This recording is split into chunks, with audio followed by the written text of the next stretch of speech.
साथियों नमस्कार।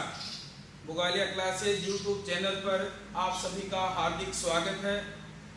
हम अपने इसी बुगालिया क्लासेज यूट्यूब चैनल पर लगातार भारत के इतिहास के संदर्भ में एक राष्ट्रीय आंदोलन पढ़ रहे हैं जो आधुनिक भारत का एक पार्ट है।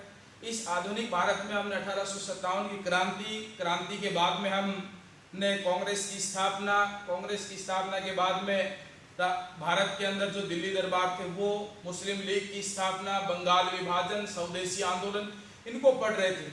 उसी के बाद में हमने 1919 से 1947 तक का एक पार्ट ले रखा है और वो पार्ट है गांधी युग के नाम से प्रसिद्ध है।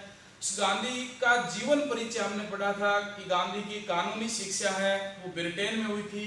कानूनी शिक्षा के बाद में वो एक मुकदमे के सिलसिले में दक्षिण अफ्रीका गए थे और वहां उन्होंने सर्वप्रथम रंग भेद विरोध नीति के विरोध किया और उसी नीति के विरुद्ध उन्होंने सत्याग्रह प्रारंभ किए। उन्होंने आश्रमों की स्थापना वहां की और 9 जनवरी 1945 को महात्मा गांधी भारत आए। उस समय भारत में संपूर्ण विश्व है, वहां एक प्रथम विश्व युद्ध चल रहा था 1914 से 1918 के मध्य जो लड़ा गया था। उस विश्व युद्ध के दौरान गांधी ने अंग्रेजों की भारत में सहायता की और उसी कारण कुछ भारतीयों ने उन्हें अंग्रेजों का सार्जेंट कहा। इसी की कड़ी को आगे बढ़ते हुए आज हम एक टॉपिक पढ़ रहे हैं गांधी जी का, वो है चंपारण सत्याग्रह।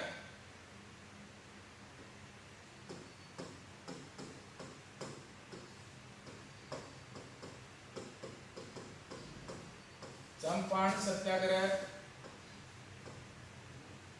1917। यहाँ हमें एक चीज महत्वपूर्ण देखनी है। वो चीज क्या देखनी है? वो ये देखनी है कि ये जो चंपारण सत्याग्रह है, इस चंपारण सत्याग्रह के अंदर एक ये नाम दे रखा है चंपारण। यहाँ एक प्रश्न महत्वपूर्ण है, चंपारण और चंपानेर एक दूसरा नाम क्या है? वो है चंपानेर। ये दो नाम है। तो यहाँ चंपारण कहाँ स्थित है? तो चंपारण कहाँ स्थित है? वो स्थित है बिहार में। यहाँ बड़ा प्रश्न है वो है चंपानेर। चंपानेर कहाँ स्थित है और क्यों प्रसिद्ध है? यहाँ एक तथ्य है, वो तथ्य क्या है कि 1456 में मालवा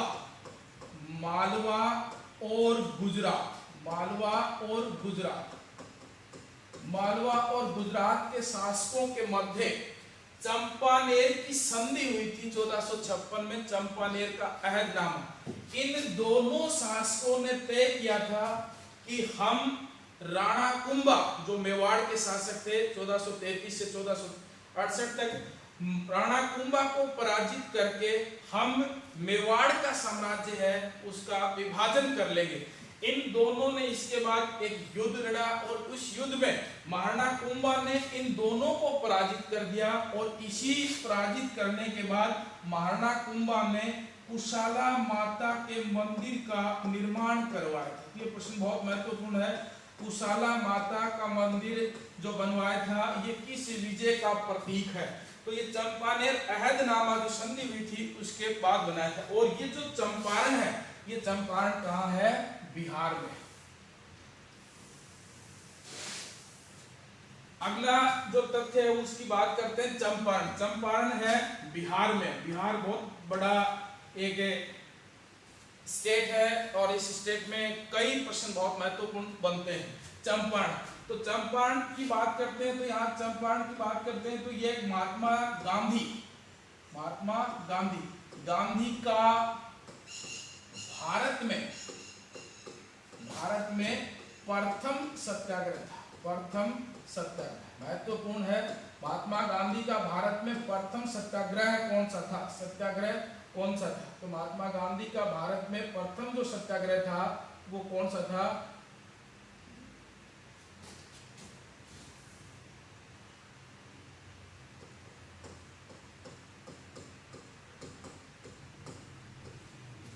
चंपारण सत्याग्रह। इस चंपारण ये प्रथम था और ये गांधी का भारत के अंदर सफल भी था। यही पहला था, वो सफल था।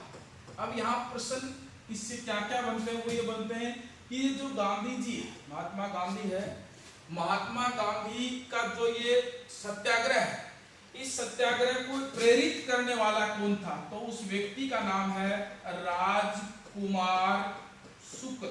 राजकुमार शुक्ल ने महात्मा गांधी को इसी के लिए प्रेरित किया। अब प्रश्न यहाँ से क्या बनता है कि राजकुमार शुक्ल महात्मा गांधी को चंपारण ले गए थे और वहां अंग्रेजों की नीतियों के बारे में बताया था, लेकिन पहले यह है कि ये जो चंपारण सत्याग्रह, चंपारण सत्याग्रह राजकुमार शुक्ल लेकर गया था। इस राजकुमार शुक्ल और गांधी, राजकुमार शुक्ल और गांधी की जो प्रथम भेंट थी, वो प्रथम भेंट या प्रथम मुलाकात कहाँ हुई थी? तो प्रथम भेंट इनकी कहाँ हुई थी? वो कहाँ हुई थी? लखनऊ में हुई थी। कहाँ हुई थी? लखनऊ में हुई थी। राजकुमार शुक्ल और गांधी की प्रथम भेंट कहाँ हुई थी? लखनऊ में। और गांधी जी से ये प्रभावित थे और गांधी जी इनके कहने पर ही चंपारण गए थे।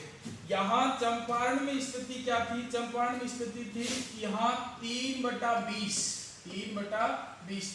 यहाँ गांधी जी की जो थी आप 3/20 जो भूमि थी, उस भूमि पर भारतीय किसानों को नील की खेती अनिवार्य कर रखी थी।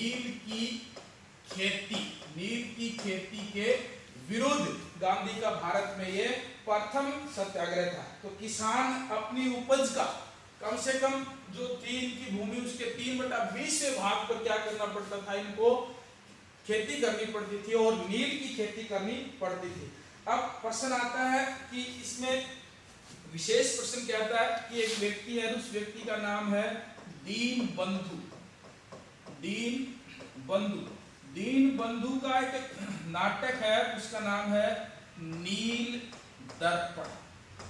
ये एक नाटक है और ये जो नाटक है नील दर्पण, ये जो नाटक नील दर्पण है, ये इसी जो चंपारण सत्याग्रह इसी पर आधारित है। यहाँ महात्मा गांधी को रविंद्रनाथ टैगोर ने, हमने महात्मा गांधी की उपाधि तो पहले देख ली थी, इसी चंपारण सत्याग्रह के सफल नेतृत्व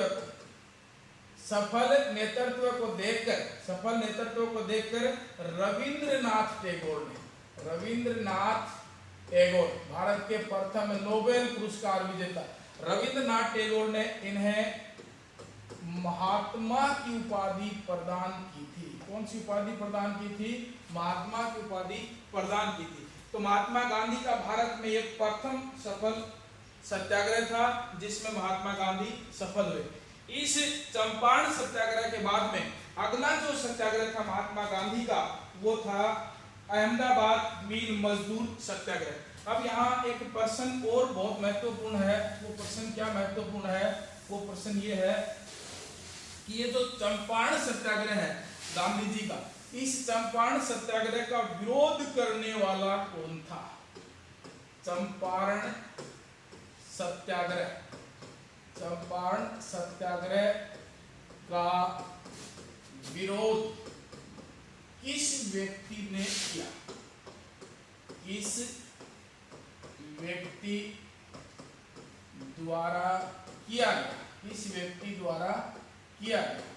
यहाँ महत्वपूर्ण प्रश्न है, किस व्यक्ति द्वारा किया गया? तो यहाँ ऑप्शन आ जाए रविंद्रनाथ टैगोर। दूसरा आ जाए सुभाष चंद्र बोस। दूसरा कौन सा आ जाए? सुभाष चंद्र बोस। तीसरा आ जाए A.N. रंगा और चौथा आ जाए मोहम्मद अली जिन्ना। चौथा ही आ जाए मोहम्मद अली जिन्ना। तो यहाँ प्रश्न यही बनता है कि महात्मा गांधी का जो चंपारण सत्याग्रह था, इसका विरोध किसने किया था? महात्मा गांधी ने सफल सत्याग्रह किया, किसानों की मांग है वो सरकार को, ब्रिटिश सरकार को माननी पड़ी थी। तो यहाँ इसका विरोध करने वाला कौन था?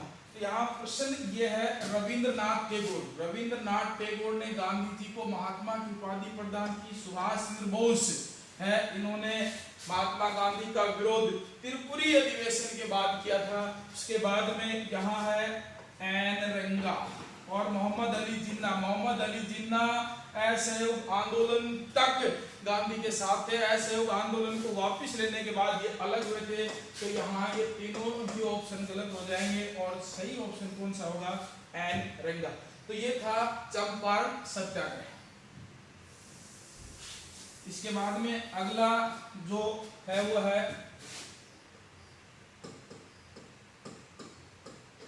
अहमदाबाद मील मजदूर सत्याग्रह। अहमदाबाद मील मजदूर सत्याग्रह ये गांधी जी का सत्याग्रह था, अहमदाबाद मील मजदूर सत्याग्रह।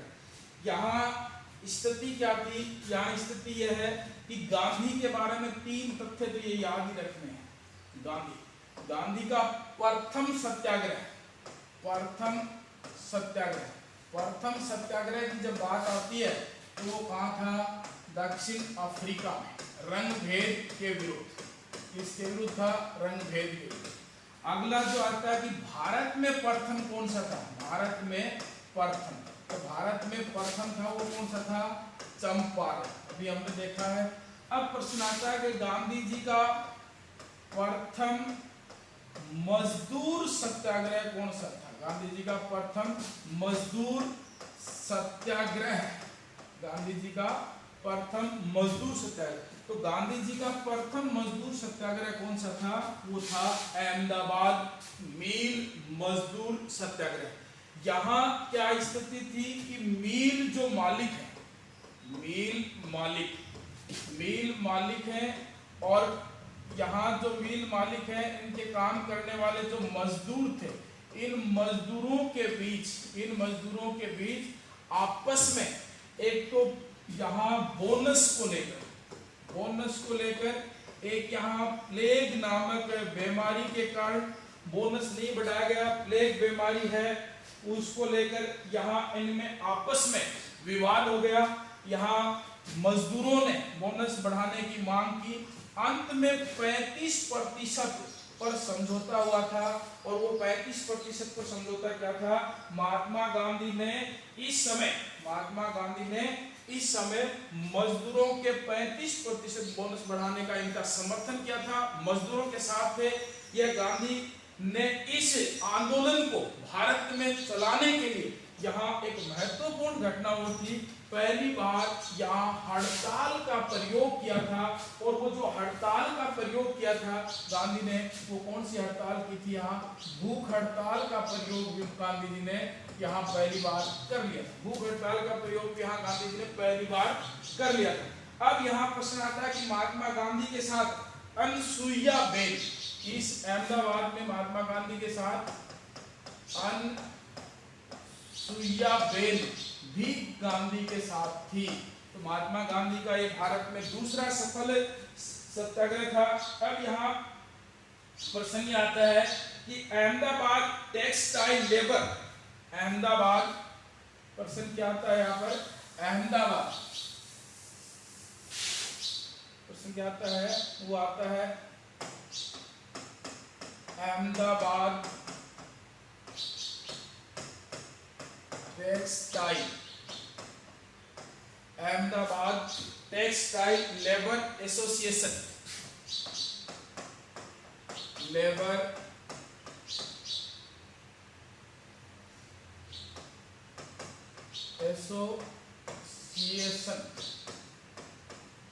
एसोसिएशन कहाँ स्थापित है, तो ये कहाँ स्थापित कहाँ है, तो ये स्थापित है वो है अहमदाबाद में। कहाँ स्थापित है, अहमदाबाद में। यहाँ एक प्रश्न बन गया है, अहमदाबाद टेक्सटाइल लेबर एसोसिएशन स्थापित कहाँ है, अहमदाबाद। मील मजदूरों की हड़ताल है वहां थी, प्लेग नामक बीमारी के कारण बोनस नहीं बढ़ाया गया, बोनस की बात की, गांधी ने इनका समर्थन किया, पहली बार हड़ताल का प्रयोग कर दिया। अब यहाँ प्रश्न ये है कि जो Ahmedabad textile labour association, Ahmedabad textile labour association स्थापित है, ये अहमदाबाद में है। ये जो अहमदाबाद में है, इस अहमदाबाद में इसका उद्देश्य क्या था, इसका उद्देश्य क्या था, ये किस उद्देश्य से इसको बनाया गया था, उद्देश्य क्या था? तो वो उद्देश्य था, वो ये था मजदूरों को जागृत करने हेतु। उद्देश्य क्या था? मजदूरों को जागृत करने, मजदूरों को जागृत करने के लिए। इसके बाद में अगला था महात्मा गांधी का वो सत्याग्रह था, वो था खेड़ा सत्याग्रह। अगला कौन सा था? खेड़ा सत्याग्रह।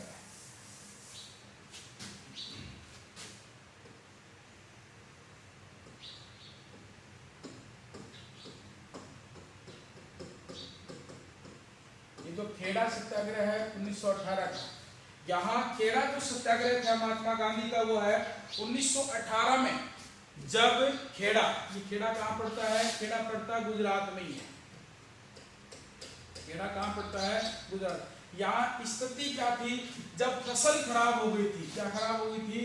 फसल जो है वो खराब हो गई थी, फसल खराब हो गई थी। और ये जो फसल खराब हो गई थी, इस फसल खराब होने के बावजूद भी अंग्रेजों ने जो माल गुजारी है, अंग्रेजों ने माल गुजारी है, इस माल गुजारी को अंग्रेजों ने बंद नहीं किया था। इसके कारण क्या हो गया था? ये बंद नहीं किया, इसको वसूलना प्रारंभ किया, जिस कारण गुजरात में स्थित खेड़ा के किसानों ने और इनका विरोध किया। गांधी जी यहाँ पहुंचे और गांधी जी ने किसानों को, अंग्रेजी सरकार थी उसको लगान न देने के लिए शपथ दिलाई, और धीरे धीरे यहाँ भी किसानों की बात ब्रिटिश सरकार को माननी पड़ी, और गांधी के भारत में तीनों ही सत्याग्रह हैं वो सफल हो गए। इन तीनों सत्याग्रह गांधी के सफल होने के बाद, इन तीनों सत्याग्रह गांधी के भारत में सफल होने के बाद, अब अगला जो टॉपिक आता है वो भारत के अंदर महात्मा गांधी का जब हम पढ़ेंगे तो यहाँ एक बहुत महत्वपूर्ण टॉपिक है, और वो है खिलाफत आंदोलन। खिलाफत आंदोलन 1919, खिलाफत आंदोलन 1919। साथियों, आपको विदित है कि 1914 से 1918 के मध्य जो प्रथम विश्व युद्ध प्रारंभ हुआ था, और प्रथम विश्व युद्ध 1918 में वर्साय की संधि, पेरिस शांति सम्मेलन के बाद जो ये बंद हो गया था। तो यहाँ एक प्रश्न महत्वपूर्ण था, ये प्रश्न ये था कि ये जो खिलाफत आंदोलन है, ये खिलाफत आंदोलन है, यहाँ खिलाफत आंदोलन क्यों हुआ? ये भारत में क्यों हुआ? भारत में क्यों हुआ खिलाफत आंदोलन? तो इसकी बात करते हैं। एक राष्ट्र है और उसका नाम है तुर्की। तुर्की में खलीफा, तुर्की में खलीफा के पद, तुर्की में किसकी बात हो रही है? खलीफा के पद को कम या इसका प्रभाव कम करना, खलीफा के पद का प्रभाव कम करना।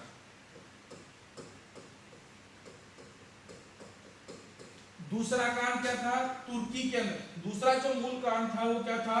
तुर्की का विभाजन। इस तुर्की का विभाजन 1/2 विभाजन करने की बात कही गई थी। इस तुर्की के अंदर सेना होने के कारण तुर्की के मुसलमानों द्वारा यह नहीं चलाया गया, और इसी खलीफा के पद की गरिमा बनाए रखने और तुर्की का विभाजन न होने के विरोध में भारत में और अंग्रेजों ने इनका समर्थन किया, और ये तुर्की में चलने वाला खिलाफत आंदोलन कहाँ चलाया गया? ये भारत में चलाया गया। कहाँ चलाया गया? ये भारत में। तो यहाँ प्रश्न आता है, राष्ट्रीय आंदोलन के दौरान, राष्ट्रीय आंदोलन के दौरान चलने वाला, राष्ट्रीय आंदोलन के दौरान चलने वाला वह कौन सा आंदोलन था जो विदेशी मुद्दे पर निहित था? तो भारत में चलने वाला राष्ट्रीय आंदोलन के दौरान जो विदेशी मुद्दे पर निहित था वो था खिलाफत आंदोलन। ये जो खिलाफत आंदोलन जो भारत में चला था, ये खिलाफत आंदोलन, इस खिलाफत आंदोलन के जो नेतृत्व करता थे, खिलाफत आंदोलन के जो नेतृत्व करता थे, वो नेतृत्वकर्ता कौन थे? वो थे अली बंधु। वो कौन थे? अली बंधु थे। अली बंधु, मोहम्मद अली और शौकत अली। मोहम्मद अली जिन्ना अलग है, मोहम्मद अली और शौकत अली, अली बंधु थे। इन्होंने इस खिलाफत आंदोलन को चलाया था। अब यहाँ प्रश्न आता है कि खिलाफत कमेटी, यहाँ इस खिलाफत कमेटी है, इसकी स्थापना कब की गई थी? तो वो कब की गई थी? सितंबर 1919 में और दिल्ली में बनाई गई थी। तो बहुत महत्वपूर्ण प्रश्न है, खिलाफत कमेटी की स्थापना कहाँ की गई थी? दिल्ली में की गई थी। तो खिलाफत कमेटी की स्थापना दिल्ली में हो गई। अब यहाँ अगला प्रश्न आता है कि 24 नवंबर 1919 को, 24 नवंबर 1919 को खिलाफत कमेटी की बैठक दिल्ली में हुई। और ये जो दिल्ली में हुई, इसका अध्यक्ष कौन था? इसका अध्यक्ष कौन था? ये है प्रश्न महत्वपूर्ण। अध्यक्ष कौन था?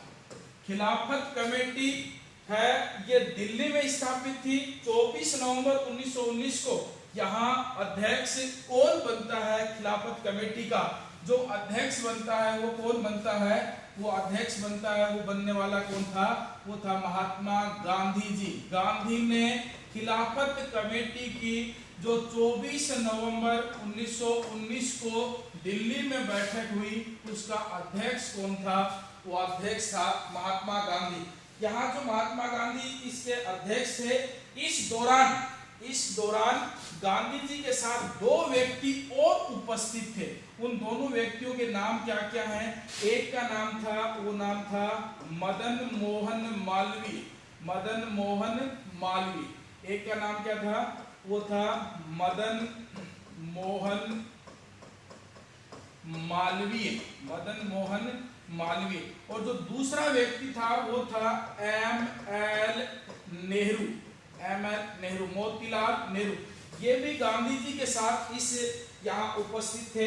अब यहाँ उसी समय एक घोषणा की गई कि 31 अगस्त को खिलाफत दिवस मनाया जाएगा। खिलाफत दिवस मनाया जाएगा। खिलाफत दिवस बहुत महत्वपूर्ण प्रश्न है कि खिलाफत दिवस कब मनाया गया? 31 अगस्त को। तो खिलाफत आंदोलन है, खिलाफत आंदोलन महात्मा गांधी ने इसमें भाग लिया। और इसका मूल उद्देश्य था महात्मा गांधी का, महात्मा गांधी इस बात का अध्ययन कर चुके थे कि अंग्रेज भारत के अंदर आपस में इन्हीं भारतीयों को एक दूसरे को लड़वाते हैं और या अधिकार कर रहे हैं। दूसरा, अंग्रेजों का सहयोग करने वाले भारतीय ही हैं। तो यहाँ तुर्की के अंदर, ये जो तुर्की है, इस तुर्की के अंदर जब प्रथम विश्व युद्ध के बाद जो वर्साय की संधि थी, वर्साय की जो ये संधि थी, इस संधि के बाद यहाँ पेरिस का जो शांति सम्मेलन था, तो यहाँ खलीफा के पद का जो प्रभाव कम करना था या इसे समाप्त करना था, और एक है तुर्की का जो विभाजन था, इसके विरोध में भारतीय मुसलमानों ने भारत में खिलाफत आंदोलन चलाया। और यहाँ प्रश्न बनता है, राष्ट्रीय आंदोलन के दौरान वह कौन सा आंदोलन था जो विदेशी मुद्दे पर नहीं था? तो वो कौन सा था? वो था खिलाफत आंदोलन जो विदेशी मुद्दे पर नहीं था। अब इस खिलाफत कमेटी है, इसकी स्थापना कब की गई? सितंबर 1919 को दिल्ली में की गई।